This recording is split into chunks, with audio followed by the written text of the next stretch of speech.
এই যে মেশিনটা যে আপনারা তৈরি করেছেন, এটার ভিতরের সাইড কি আপনারা ফুড গ্রেড এসএস দিয়েছেন? জি, এটাতে যেহেতু দুধ থাকবে ফুড গ্রেড এসএস ব্যবহার করা হয়েছে। ফুড গ্রেড এসএস এর কারণে একটা জিনিস কি দুধের কোয়ালিটি ভালো থাকে। আসসালামু আলাইকুম প্রিয় দর্শক, দেশ ও দেশের বাইরে থেকে যারা আজকে আমাদের সাথে আছেন তাদের সকলকে জানাই অনলাইন অ্যাগ্রোবিডির পক্ষ থেকে আন্তরিক শুভেচ্ছা ও অভিনন্দন। তো আজকে আমরা যে মেশিনটা নিয়ে কথা বলবো, এটা কি মেশিন ভাই? এটা হচ্ছে চিলার মেশিন, দুধ সংরক্ষণের জন্য একটু উপযোগী একটি মেশিন।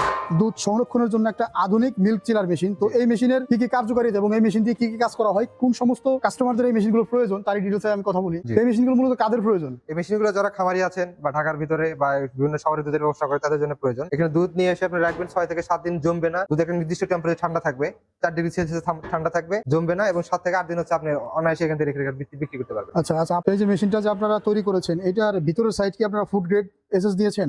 জি, এটাতে যেহেতু দুধ থাকবে ফুড গ্রেড এসএস ব্যবহার করা হয়েছে। ফুড গ্রেড এসএস এর কারণে একটা জিনিস কি দুধের কোয়ালিটি ভালো থাকে, বুঝতে পারছেন? দুধ তো দুধের মানটা নষ্ট ভালো থাকে, হওয়ার দুধ কোনো নষ্ট সম্ভাবনা হয় না। নাই। এবং অনেক মোটা শীট এখানে ইউজ করা হয়েছে। এটা আর হচ্ছে মাঝখানে কুফাম ইউজ করা হয়েছে, এখানে নন ফুড গ্রেড এসএস স্টিল ব্যবহার করা হয়েছে। মরিচে ধরার কোনো সম্ভাবনা নেই। ইনসাইডে হচ্ছে 1.5 ফুড গ্রেড এসএস, জি। আর তলা যেটা ইউজ করা হয়েছে এটা হচ্ছে আপনার 2 mm, আর বাদ বাকি যা আছে সব হচ্ছে 1.5 mm। 1.5 mm। খুব সুন্দর ভিউয়ার্স। এই মেশিনটার এটা হচ্ছে একটা অটোমেটিক সেন্সর সিস্টেম মোটর। জি। এখান থেকে সেন্সরে আপনার টেম্পারেচার দেওয়া থাকবে, এটা অটোমেটিক যখন প্রয়োজন হবে তখন করবে, আবার আপনি যদি অটো দিয়ে রাখেন তাহলে সবসময় করবে। জি। তো খুব সুন্দর এই মেশিনটা। আর এই ধরনের চিলার মেশিন যারা ক্রয় করতে চায়, এটা কত লিটার ক্যাপাসিটির মেশিন? 300 লিটার ক্যাপাসিটির মেশিন। আপনাদের কাছে অ্যাভেলেবেল থাকে? কত লিটার ক্যাপাসিটি? আমাদের কাছে 300 লিটারই अवेलेबल থাকে। 300 লিটারই অ্যাভেলেবেল থাকে। তো যারা এই ধরনের চিলার মেশিনগুলো অর্ডার করতে চান তারা স্ক্রিনে দেওয়া নাম্বারে যোগাযোগ করে অর্ডারটা কনফার্ম করে ফেলুন। আর একটা চিলার মেশিন অবশ্যই যে সমস্ত এলাকায় দুধের দাম কম, বা দুধ যাদের বেশি একদিনে সেল হয় না, সেই সমস্ত ভাইয়েরা এই ধরনের মেশিনগুলো ক্রয় করতে পারেন। ভাইদের কাছে অনলাইন এগুলোতে আসলে অ্যাভেলেবেল রেডি স্টক পেয়ে যাবেন। এখনো যারা চ্যানেল সাবস্ক্রাইব করেন অবশ্যই চ্যানেল সাবস্ক্রাইব করে পাশে থাকা বেল আইকনটা অন করে রাখবেন, যাতে পরবর্তী ভিডিওর যে কোনো নোটিফিকেশন সর্বপ্রথমেই আপনারা পেয়ে যান।